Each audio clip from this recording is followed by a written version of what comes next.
Hello, and welcome to Season 2 of Career Resilience, where we talk with people about their career path and their career journey, and maybe we can all learn from each other. My name is Jan Daniluk, and I'm a human resources consultant in London, Ontario, Canada. I work with Ford Keast LLP, providing human resources advice and counsel to my business clients. I also support people through individual one-on-one coaching in helping with career development. I hope you will enjoy our series where we talk with ordinary, extraordinary people. We get to hear about interesting journeys. We get to talk with people about failures, successes, advice, and counsel to us as we develop our own careers. I really appreciate the opportunity to talk with these people, and I hope you will enjoy listening to it. And now for some logistics. Please subscribe on YouTube, or if you're a listener, please follow me wherever you get your podcasts. And if you have a chance, I hope you'll visit my website, career-resilience.com. Welcome. My guest today is Gretchen Rock. Welcome to Career Resilience, Gretchen. Thank you. It is such a delight to have you here, and I so appreciate that we are going to be having this conversation today. So you and I are going to talk a little bit about your career, but the bulk of our conversation is really going to be about interracial marriage, which is what you and your husband, Ken, are in and have had for quite a few years now. We're doing this in honor, actually, of Black History Month. And I think also we're airing this episode on Valentine's Day week. So I think that's kind of appropriate as well, that is our plan for our conversation today. One of the things we do is we wander around the globe talking with people. So where are you located? I'm in Windsor, Ontario, Canada. Ontario. And that's where you were born and raised and met your husband? No, I was born in the Netherlands. Oh, so you're Dutch. I'm an import. Yes, I'm Dutch. Okay, well, that's excellent. Okay, so Gretchen, let's start with getting a sense of what your career was, because I know you're retired now and enjoying that aspect of life. But tell us about your career. Well, for the first 20 years of our marriage, I stayed home with the children and did university courses as an extension student. And that took me 20 years to get a general BA. But I knew at the end of that, I was going to become a teacher. And I had this plan that when my kids were all in high school, I could start a career. That would be a safe time. And it's exactly the way it worked out. My youngest was in first year of high school when I started teaching. Okay. And did you, when you were growing up, always think I want to be a teacher? I did for a long time, but when I did go to university, I got more interested in interior and housing design. So that is actually what my major is in. Oh. But then I've always known I wanted to be a teacher. I mean, it was a given. Yeah. It's a career. Yeah. It's a great career. Loved it. And so what grades did you teach? For a good part at the beginning of my career, I did special education with children who had specific learning disabilities. And there's a story behind that, the reason I wanted to teach that. And then I transferred, and I've been teaching mostly grade 1, 2, 3, all grades actually, some history, geography, whatever. But I ended my career with 3 years of kindergarten. I have never had so much fun in my life. I thought I wouldn't be able to do it. But once I wrapped my head around it, it was so easy to make learning fun at that level. Oh, that's so neat. So just going back for a second, you said that you worked with children with special needs when you first started? Yes, actually specific learning disabilities. So children with normal IQs that very specifically had difficulty with language, reading and spelling. Okay. And what attracted you to that? Well, to be honest with you, it was a story my husband told me about his experiences in school.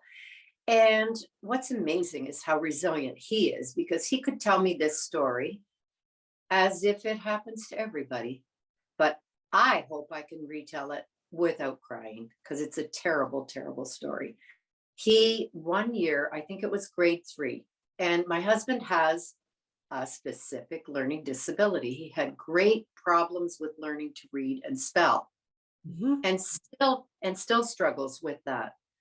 But it did not stop him from having a great career. However, he tells me this story. First of all, you have to imagine that he was the only Black child in his class. Last day of school, the teacher said, "I'm going to hand out your report cards. And when you get your report card, line up at the front of the room ready to go home. By the way, we hand out report cards as you stand. So whoever stands first is the first person in line, right?" And then he added, "And one person in this class failed," which happened to be my husband, Ken. So picture this, all the children lined up at the front of the room, ready to go home, all looking at him, last one left behind. They all know that he's the guy that failed and would have to repeat grade 3. Is that not brutal? Oh my gosh, that's unbelievable. It is unbelievable. It's cruel, isn't it? It's the cruelest thing I've ever heard. And I thought, those are the children I'm going to teach. Those children who could be absolutely destroyed by the fact that they just have trouble learning to read. So that's what I did. How did he say he came back from that? He's very resilient. He's had experiences in his life that would have destroyed me. And he just bounces back. I Yeah. don't know what that is. Broad shoulders, I guess, but I can hardly repeat these stories without crying. Let's switch over to talking about the fact that you and Ken are married and that he's Black and you're white. You are in an interracial marriage. So let's go back to, how did you two meet? Because of course, this is a love story. Well, he has been my friend since I was 12, because he's my brother's best friend and still is. So Ken started coming to our house and loved being at our house. My parents loved him. So at first our relationship was a brother-sister type of relationship. So my brother Adrian and Ken and I would do all kinds of things together. So it was that kind of relationship. But then when my brother went off to university in Toronto, Ken kept coming over and we kept doing things together, and it turned into a relationship. That's lovely. Okay, so how do you mind telling us how long you've been married? Almost 52 years, and they said it would never work. Actually, that's what I wanted to ask you. Did anyone say it would never work? Not my parents and not my family by any means. But my parents did lose a few friends over it, because those friends would say things like, "Oh, I hope they're never going to have children. They'll be so ugly and they won't belong to either race." And my parents decided, well, don't need those people as friends because we know better. But yeah, Oh my gosh, Gretchen. Did you and Ken talk about that sort of thing, about what you were getting into with that sort of cruelty? very little, because we were very young and very naive, and we could conquer anything together. You know how that goes. Yeah. Yeah. Okay. So, in what way would you describe as a couple, your resilience together over the years? Because marriage on its own isn't easy. So how would you describe how you've been successful? Because that is a lengthy marriage and incredibly impressive. Yeah. You know what? We learned very early, no public displays of affection, because people are offended by that, or could be. So, I mean, I am telling you, we have traveled and have been so uncomfortable that my husband actually walks behind me pretending that we're not together, because it's if we travel is off the books for us now, that he's just not comfortable with it. But over the years, you know what, we've learned that we have a lot of friends, and people who like us because of who we are, not what we look like. And so I had to learn early on in life, you know what, you just can't please everybody. And it really shouldn't offend anybody else what I do in my personal life. So, you know what, you just, I mean, it wasn't always easy, but it wasn't always hard either. We have great friends, Yeah. lifelong, lifelong friends. Can you tell me about when you first started looking for a place to live together after you were married? Yeah, that was a bit of a rude awakening. We were looking for an apartment, and we saw an ad for one right on Olette Avenue. So we called, can we come and look at it? Yes, it's available. We came to look at it, and he said, oh, I just rented it out. I'm sorry. We didn't even get a chance to see the apartment. And I thought, that was shady. So we went home. I called again, changed my voice, and said, is your apartment still available? And he said, yes, it is. Come on down and have a look. Now, do you know what? At the time, I don't know if we would have had a leg to stand on to report that to anybody. But you know what we've decided, and this is what we basically think all the time, is why would I want to move somewhere where I'm not wanted? I have lots of people that would love to have us near them.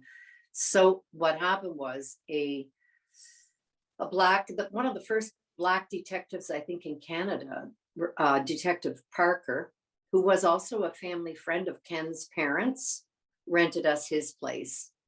And it wasn't quite available yet, so we had to live in my mother's basement for a couple of weeks, but that was okay. Yeah, yeah. So then you eventually bought a house. Yes, we bought right downtown, and that was mature thinking on my part, considering how young I was. But I thought, you know, biracial children should go to school where there are other interracial children. And it was a very international schools downtown. So we stayed there actually for 22 years for our kids. I knew we did not want to move to any white neighborhoods with our children and have them be the only beige children in the class. So in hindsight, that was a really wise decision. Mhm. But then we bought this beautiful place we live in now, and it's in the east end of town. And I can tell you, we've been here 25 years. We were very nervous moving in because we thought, what if they don't want us there? Which is a terrible way to think, but it's reality for us. We have to expect that not everybody thinks this is a great plan, the two of us. So when we moved in here, I'm telling you, the lady next door, the minute we had our furniture in the house, she came over with a plate of cookies and said, welcome to the neighborhood. And excuse me, and I'm not sure she ever knew how welcoming and important that was to us. I thought, okay, good, Yeah. good. Because Ken's father, when he tried to move, Ken's father was a doctor in the city, one of the first Black doctors. He tried to buy a house in South Windsor, which is a very, very, very white neighborhood, or was in the 50s. And Ken's dad tried to buy a house out there, and they passed a petition, and he was not allowed to move into that neighborhood. So they had to move downtown and buy a house there. They did not want him out there. Imagine that. So Gretchen, I mean, you've obviously spent most of your life in this space. How do you rationalize what this is all about? I mean, love is love, And isn't that what's important and wonderful and supporting each other? What is your take on what's nonsense? I don't understand it. And believe me, it's not as bad now. I suppose if you ask my children, they might tell you something different. Because here's the difference. My children said this to me very recently, one of my kids. They said, you know what, Mom? You do get to be white privilege at some points in your life when you're not with us.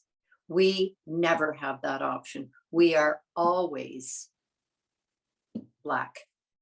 And so I don't understand what it's like to be Black. I only know what it's like to have Black family. But you know what? I can tell you this. When I go travel or go through the border or go through the airport security, it's an entirely different event when I go with my white sister than it is when I go with anyone in my family, meaning my husband or my kids. It's an entirely different experience. And I get to see the difference. Yeah. We come through that border, no problem when I'm with my sister. I travel with my other sister, no problems whatsoever. And then when I go with, like I've been on a cruise with my husband, it is such hard work to sit at a table with people who don't know us and have to basically make a huge effort to prove we're just regular people. And some of that is probably imagined for us. Mm. We just expect it, I guess. And even more so, Ken always expects to be judged by his appearance. I don't think that when you grow up that way, I don't think it ever really leaves. And that's why he can't travel. So he literally does not want to travel. He would love to travel. He gets so anxious that it isn't fun for either of us. He becomes like another person. He hardly speaks. He's so stressed out that it just isn't fun for either of us. Yeah. So you're close to your husband, you're close to your kids.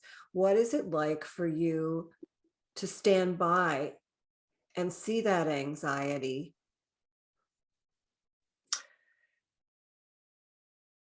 Yeah, sometimes I get really frustrated with it because I love to travel. But I don't know. The truth is, I don't know how they really feel. I know how I feel for them, but Yes. I really know how they feel. In fact, one of the things that you mentioned was maybe a book that has influenced me in some way or encouraged me. And it wasn't until this year that I read this book, and it was very enlightening. It's called Blackberry Sweet Juice, and it's by Lawrence Hill. He's the author of the Book of Negro. He is biracial. His mom is white and his dad is Black. And this book addresses what it is like to be biracial. And there were things in there I never would have thought of. It was actually quite disturbing to me. So I had a discussion with my kids because I think they've had a great life. Who wouldn't like my kids? They're great. I'm so naive that way. But then they tell me, yeah, we can relate to that. It does happen to us. And I mean, I've been so clueless about it.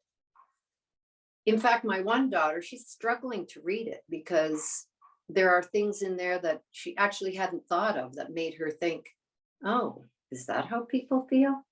It's very enlightening. Yeah. And some things I didn't want to know. Yeah, I'm sure. How has humor fit in? Because I know you, I know you're just a live wire. You're this dynamic person. I know your husband, and you're such a great pair. So blessed to have you in our lives, my husband Thank in my life. How does humor lend itself to any of this? you.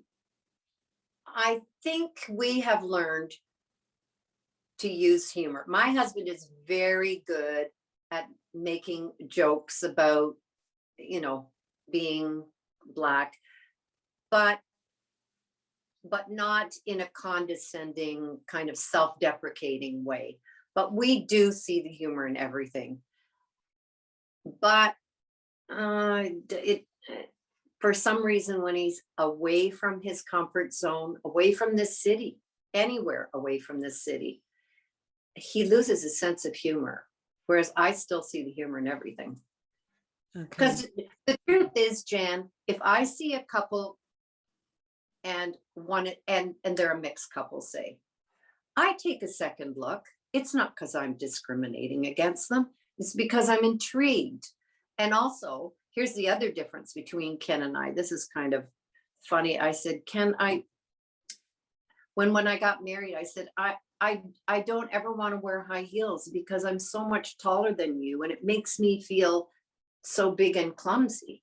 And he said, Gretchen, do you think that's the first thing they think when they see us together is that you're taller than me? And I thought, good point. But I have worn heels, but we are self-conscious when we're in a new place. Yeah. Yeah. So where are you the absolute most comfortable? Church. Most of our friends have developed through relationships at church. And that is because the people at our church have known us. They've known me since I was 9 years old. So they got to know us as people before we became a couple.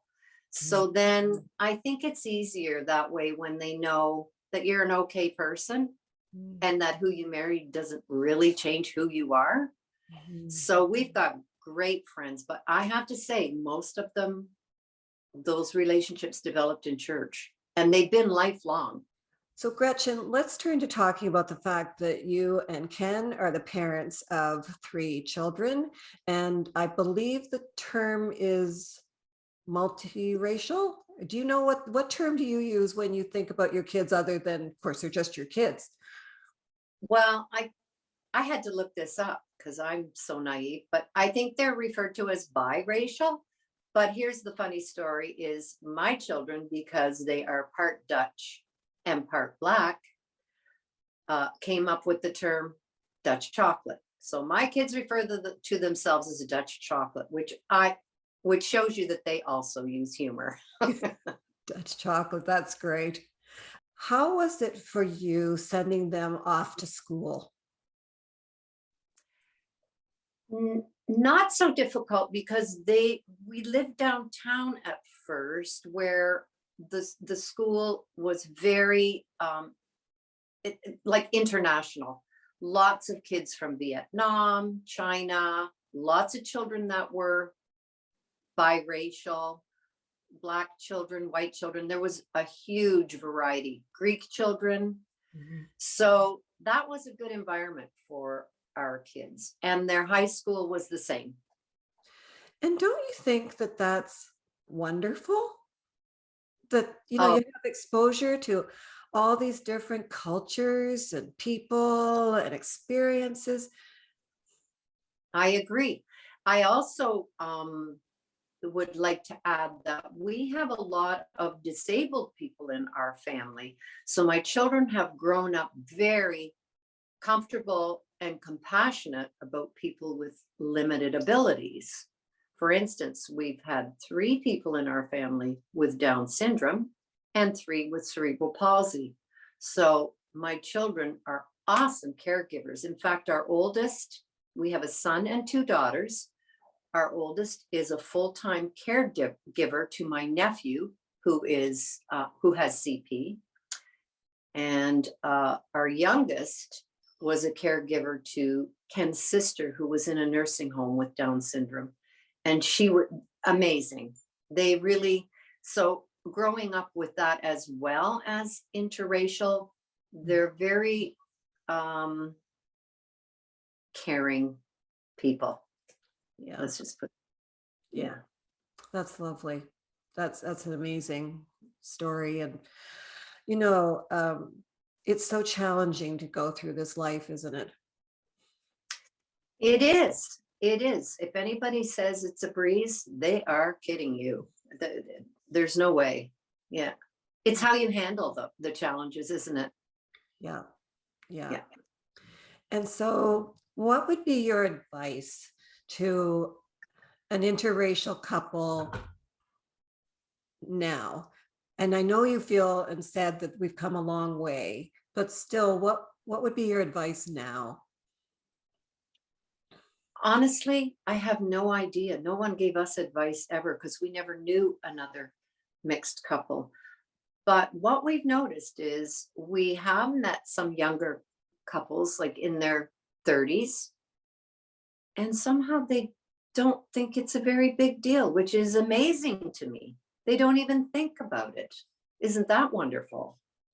Mm-hmm. I Yeah. don't know. But my daughters are both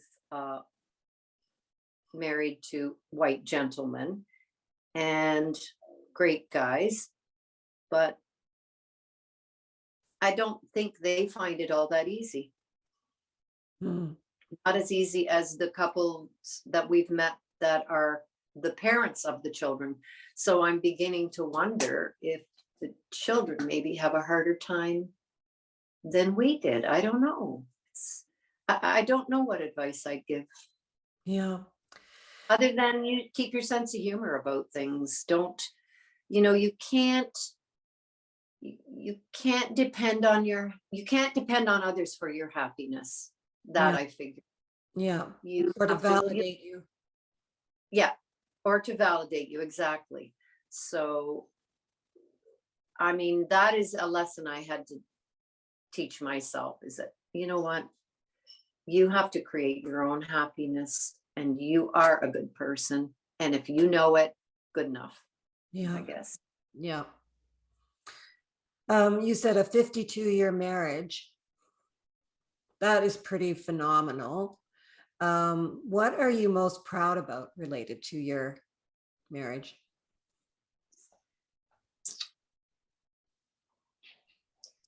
That we both had really great careers and were accepted in both our workplaces for the most part.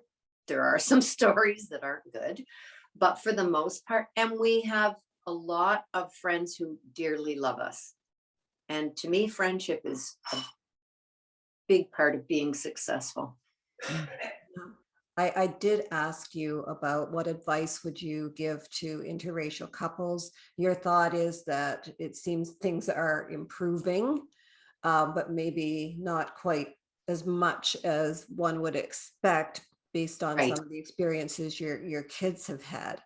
So what advice would you give to kids who are biracial? That I really don't know. You'd almost have to speak to them because I don't really know what it's like to be in their skin. All I know is I worked very hard at building their self-esteem and that they were valued and that they were beautiful and they could do anything they wanted. And, however far that goes, I think they're pretty confident kids. So I don't know. I worked overtime on that, probably to a fault. I was the mom who wouldn't ever step out of the house with children without their face washed, hair combed, teeth brushed, dressed up. I was not the mom with kids in pajamas, out in Yeah. public, which the kids would complain, oh, mom, you're always fixing us up. But it was important to me that they looked well cared for because back then, I don't know about now, people did judge they would have judged me if my children had not been clean and spiffed up. I really needed people to see how well cared and beautiful these children were. I Mhm. suppose I was kind of over the edge with that one, not relaxed about those things. Yeah, who knows? Um, so if you were to describe three things about you that sort of make you resilient or how you're resilient, what would those three things be, Gretchen? I think a major advantage I've had is my family has been so very, very accepting of everyone for who they are. I think the way I grew up has a lot to do with how I'm handling life. Um, I think having a sense of humor has helped. And I really think, this is a tough one. I really think teaching has helped me to understand that for the most part, people are doing the best that they can. I think most people do the best they can. I always try to remember that with children who, weren't getting help at home. And then I'd have to remind myself, you don't know this kid's story. This mom Mhm. might be working 3 minimum wage jobs and coming home at 7 o'clock at night. And no, she doesn't have the energy to sit and tutor her child. Yeah. So I think we need to remember that about people. We do not know their story. And because we don't know their story, do not judge. Yeah. Yeah. Okay. I said to you that I have three questions for you. The first is, what was the best advice you've received about your marriage? And to be honest, I don't know that we've ever had advice Did you ever about. get counseling or any of those kinds of things? No, we were pretty naive. We just thought we could do this thing. And you did, and you have. And we did. And we did. Not that there haven't been tough times, That's because right. that wouldn't be true. But it's never been about race. It's never been about money. It's usually about raising children like everybody else. That's right. Okay, so you're saying that, okay, then let me take it this way then. What's the best career advice you ever received? Don't take it personally when someone is angry with you or lashes out at you or says things because they're upset. Do not take it personally. It's not always personal. And I tend to be someone who takes everything personally. So that is something that I've always had to work on. That's a good one. And can you repeat the name of the book that you said has influenced you? You said Lawrence Hill, and the name of the book is, Blackberry sweet juice. got it, Blackberry Sweet Juice. Thank you. And third, what is the advice that you would give your younger self? Um, Look for the good in people first. Always look for the good in people. I learned that in later years, but everyone has good qualities, everyone has strengths. And if you look for those, I think it's a very valuable thing for yourself as well as for them. Yeah, yeah, that's lovely. Um, Thank you for talking with me. Is there anything you want to add? Um, yes, this is with regard to a career, and you may or may not be interested in this, but I learned later on, like well into my career, because I'm a perfectionist, I actually had a mental breakdown trying to do the impossible. For instance, I had a split grade and I tried to be two people and give each grade exactly what they were supposed to get, which is ridiculous. It's not the way you handle it. But I because of that, I had an evaluation that wasn't perfect for the first time in my life, right? I did not handle that well. And so I had to be off on a mental health leave. And from that, I learned that mental health, money, and you know what? Mental health has to win out. A career cannot be about the money. So after that break, I went back to work for the rest of my career, half-time, and thought, if that's what I need to do to keep from falling apart, so be it. And the money didn't matter to me, and neither did the pension. That is not why I went into teaching. Mhm. And so it was a bit easier to handle half-time, I think. Yeah. Yeah. That's a really good point, because when we think about our careers, which are so much of our identities, and we think that it's so important to keep going, and sometimes it's important to stop. Yes, Mhm. yes. And especially now we're aware of mental health issues, more aware of them. Yeah. You realize lots of people have these issues, and it doesn't take much to push someone over the edge where they all of a sudden just can't handle it. And I I think the pressure to be perfect is also not a good thing. Do you think our society has that pressure to be perfect? No, I think I did it to myself. I've always been that way forever. Okay. So that was your style. That was my style. I'm that A personality. Those are the people though that go into teaching. You know what? Someone wise once said to me that your greatest strength is also your greatest fault, right? Yeah, Uh, yes, it's so true, isn't it? it is. As you say that, I think, yes, like I've done well. I've achieved a lot. I've got great teaching stories of kids with learning disabilities who have university degrees. But boy, it's also what pushed me over the edge. Yeah. Trying to be, trying to convince myself that every child I ever taught, I used to say, if this was my child, what would I want Ooh, for him? And that is a lot of pressure, yeah. especially when you're trying to teach two grades at the same time. Yeah. So Yeah. It's a journey, isn't it? it's a journey. Yeah. It's been a good journey. It's been a great journey. You're an amazing woman, and your Thank you. husband is an amazing man. And I so appreciate that you would chat with us like this and share those stories. And I know that we barely scratched the surface of your experiences, and yet look at you. You're beautiful, you're smart, you've got a gorgeous background in your home. I just think that you're amazing, and thank you for doing this. Thank you for having me. I hope it was useful.